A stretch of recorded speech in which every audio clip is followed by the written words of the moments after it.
இளைஞர் இப்படி ஒரு ஒரு துடிப்பாக ஒரு தேச நலன். நான் அவர் ட்ரெயினில் பேசிகிட்டே போவோம். இப்போ சொல்லுவார், இந்தியா எப்படிப்பட்ட நாடு தெரியுமா, எந்த மாதிரி நாடு தெரியுமா, எப்படிப்பட்ட மன்னர்கள் வாழ்ந்தாங்க தெரியுமா, எப்படி இருக்குது தெரியுமா. நான் அவர்கிட்ட வந்து அரசியல் பேசாமல் இருக்க முடியாது. நான் ஒரு பத்திரிகையான பிஜேபிக்காரர், அப்போ நோன் பிஜேபி மேன்.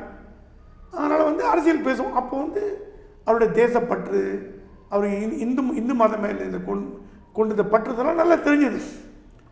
அந்த இந்த யூஎன் கான்ஃபரன்ஸ் நல்லபடியாக பண்ணி முடித்தோம். அப்புறம் ஓஎஃப் பிஜேபி ஆரம்பிக்கிறதுக்கு வாஜ்பாய் வந்தார். அப்போ மோடி என்னை கூப்பிட்டு போய் வாஜ்பாயிட்ட, the young man did a lot of work for us, நமக்கு நிறைய ஹெல்ப்லாம் பண்ணார். வாஜ்பாய் நமஸ்காரம் வணக்கம் பண்ணார். ரொம்ப அப்போ சக்தி சின்ஹா தான் செக்ரட்டரியாக இருந்தார், காணாமல் போயிட்டார். அவர் சொல்லி திருப்பி நான் வாஜ்பாய் என்னை டெல்லியில் மீட் பண்ணுறதுக்கு சக்தி சின்ஹா காரணம். அது முடிஞ்சு நாங்கள்லாம் மோடியை வழி அனுப்பிச்சி வச்சோம். அவர் இந்தியாவுக்கு திரும்பி போயிட்டார். அப்போ நாங்கள் ஒரு பாராட்டு விழா மாதிரி பண்ணி பாம்பே பேலஸில் அவருக்கு எல்லாம் வழி அனுப்புலாம் பண்ணி முடிச்சு அனுப்பிச்சிட்டோம். இது 2000 போன உடனே குஜராத் சீஃப் மினிஸ்டர் ஆகிட்டார். 2001 இந்த கோத்ரா கித்ராலாம் வந்தது.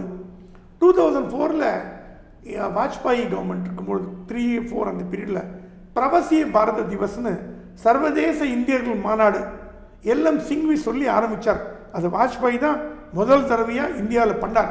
வெளிநாட்டு வாழ் இந்தியர்கள் இந்தியாவோட வளர்ச்சிக்கு என்ன பண்ணலாம் அப்படின்னு ஒரு 3-4 கருத்தரங்கம். அது உலகத்தில் இருக்கிற அத்தனை இந்தியர்களையும் வரவழைச்சார். நோபல் பிரைஸ் வாங்கினவங்க, தொழிலதிபர்கள், பத்திரிகையாளர்கள், இளைஞர்கள் எல்லாரையும் வரவழைச்சு ஒரு மாநாடு என்னென்ன பண்ணலான்னு. அது துவக்கி வச்சது பிரதமர், முடிச்சு வச்சது ஜனாதிபதி. அந்த மீட்டிங் என்னை டெலிகேட்டாக கூப்பிட்டுருந்தாங்க இந்திய அரசாங்கம். நான் வந்தேன். விக்யான் பவனில் நடந்தது. நாங்கள்லாம் 10 மணிக்கு ஆரம்பிக்கும் போது 9 மணிக்கு நின்றுட்டுருக்கோம். ஒரே ஏகப்பட்ட AK-47 வந்தது. மோடிஜி வந்தார். நம்மளெல்லாம் இது எங்கே ஞாபகம் வச்சுக்க போகிறார், எங்கேயோ சீஃப் மினிஸ்டர் ஆகிட்டார், பெரிய லெவலில் போயிட்டாருன்னு எனக்கு பார்த்தார். பிரகாஷ் சுவாமி கம் அப்படின்னார்.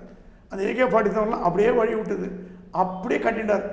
எப்படி இருக்க, எப்போ வந்தேன் நியூயார்க்லேருந்து, எங்கே இருக்க, ஹவுஸ் மாஜி, ஹவுஸ் ஏ ஃபேமிலி, கையை பிடிச்சி என் மேடைக்கு கூப்பிட்டு போயிட்டார். கூப்பிட்டு போய் அந்த ஆன்டி ரூமில் உட்கார வச்சு, எப்போ குஜராத்துக்கு வரேன்னார். சார் இந்த வாட்டி வரல, நீ வந்த ஆகிறேன். அவர் இன்னமும் என் மேலே ஒரு தனி அன்பு. அது என்னன்னு எனக்கும் தெரியாது, என்னன்னாலும் தெரியாது.